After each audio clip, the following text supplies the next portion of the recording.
I love to cook Asian food. I'm half Asian and I've never even made like a yum cha spread at home. So what I want to test out today is, can I make yum cha but easier? Guys, if you're here, commit with me. Make these buns, they're so good.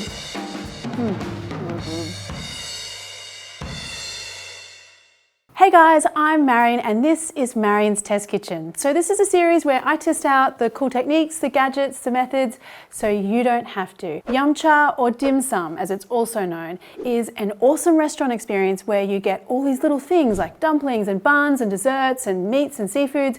Well, for me, there needs to be dumplings, obviously, some sort of steamed bun, a congee, not for everyone, but I love congee. It needs to be protein and also dessert. Now, I have partnered with Panasonic for this episode, and this little guy here has quite a few little functions that I think are going to help me out in my quest to make an easier yum cha at home.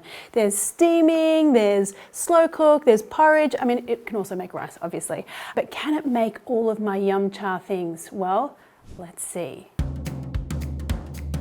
We're going with my ultimate recipe for shumai. So what we need for that is some finely minced prawn, some roughly chopped prawn, this gives us a really good texture, pork mince, finely grated garlic, soy sauce, white pepper, sesame oil, sugar, salt, an egg, corn flour and spring onion.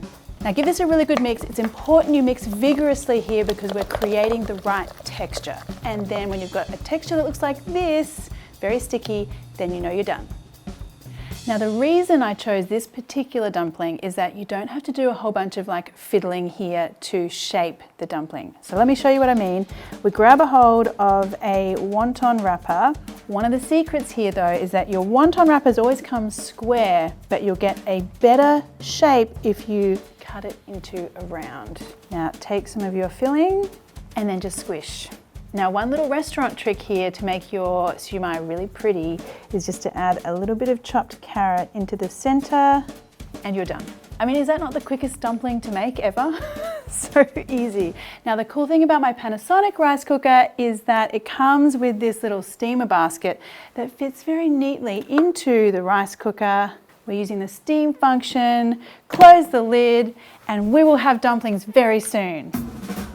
Now let's get in here and have a look. Look at those little guys, they're so cute. They've steamed perfectly in here. I mean, there's no doubt, rice cooker can steam.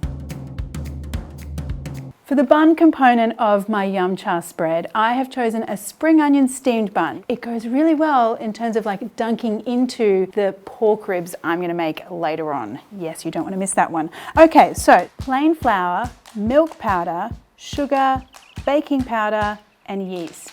Mix that together and then the wet ingredients are just some warm water and some oil. Now start mixing all those ingredients together until you get like this crumbly sort of situation you see here. Once you got that, tip it out onto your board and then knead and knead and knead and knead and knead until things look like this. Nice smooth dough ball. Pop that into a bowl, cover the bowl and let the dough rest for 90 minutes or until it's doubled in size. The easiest way to deal with steamed bun dough is to just put a little bit of oil down here, scoop your dough out, just give it a little bit of a knead, roll out the dough, cut out some little circles here, around about 8 centimeters would be best. Now the filling part is spring onion, ginger, and just a little sprinkling of salt. Take a hold of one of your rounds here. Okay, a little bit of our spring onion mixture in the middle. Wrap up and squish the dough again. It's like the dumplings, just squish everything together and then roll it up. And then look at that. You should totally be feeling like a yum cha master right now. Now just go through and keep making these until you run out of dough and spring onions. So these now go into the rice cooker and then they just need 10 minutes and then let's just see how fluffy these buns can be. Did that rhyme? Did I just do it, Dr. Zeus? Okay, let's open this up and have a look because I'm very excited. Look at those. Oh my goodness. Look at this fluffy bun business. This is yum cha to me. You need to have a fluffy bun so that you can dunk it in the chili oil and dunk it in like the rib sauce and all the things. black bean pork ribs are like my ultimate at a yum cha lunch. But one of the things that I think could be improved on the restaurant version is that the restaurant version is always steamed and the pork is a little chewy. Now the Asian half of me is saying, that's great, we like chewy pork ribs. My Western side is saying, no, I like pork ribs that are really soft and tender. So I'm gonna go with the Western side, don't tell my mum, and I'm gonna try slow cooking these ribs in my rice cooker to see if we can get like a better texture.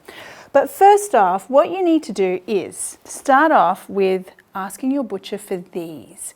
So these are pork spare ribs. They looked like this originally, and I got the butcher to cut them in half. All I need to do now is just cut these into their individual pieces. Ribs are going into the rice cooker. Such a weird thing to say, but we are testing it out.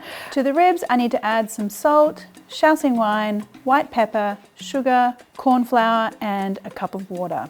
Mix all of that through. Now close the lid, and my Panasonic rice cooker does have a slow cook function, so I'm going to use that and cook these ribs for 1 hour. So it's been 50 minutes, not quite the 1 hour yet, but I wanted to break in here, see what's happening, and then add in some black bean and some chili for the final bit of flavor. I'm really interested to see what's happened in here though, because I don't know. Ooh, it's kind of got that shiny, porky texture, definitely that a yum cha pork rib dish would have. Is it any softer though? That is the big question for me.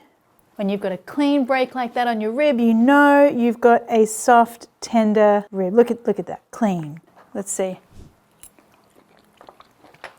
So that's literally the perfect texture for me. Not so traditional, but better. I'm gonna get in so much trouble about that. Anyway, let's go and add in some black bean, a little bit of chili. That's mainly just for color.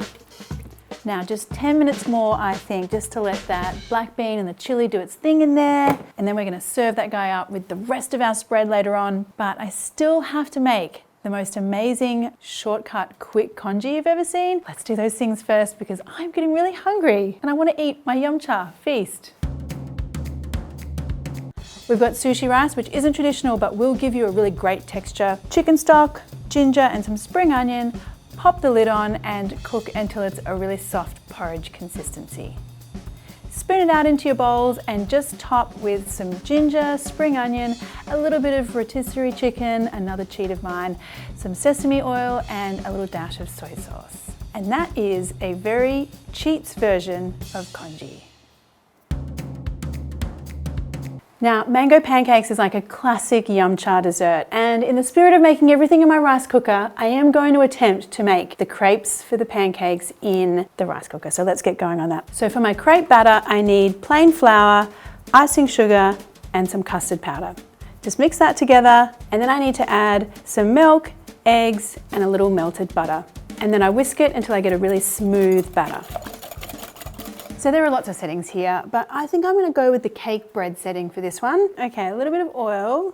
Look at the color of that batter, it's so nice. Kind of gives you a nice shape. Actually, if I close the lid, that'll help because then I won't have to flip it over. Hopefully it'll all cook through. Makes sense. Do we have pancakes? Let's see. That actually looks really good. Oh, it comes out really easily. Oh, that's hot. The getting out business is a little trickier. Oh, there we go. Ow, ow, ow. I need to find a better way to do that. Oh, look at that color. That is perfect. So I wasn't quite sold on the idea of making crepes in the rice cooker because I thought maybe it's a bit too much palaver, but actually the color and the way these have turned out because of the gentle heat in the rice cooker is really nice. It's hard to get that really even color when you're making these in a frying pan. So actually there is a benefit to making it in there. I like it. Okay, but we need to do filling, so I'm gonna get some cream. To assemble the pancakes, I take one crepe, place down one piece of mango, top with cream, and fold it up just like you would kind of like a spring roll. Okay, look at our little guy here. Oh my goodness. Yum cha is full of cute things. Let's get in here and have a look. Ta-da! Ah, so nice. It's gonna taste good.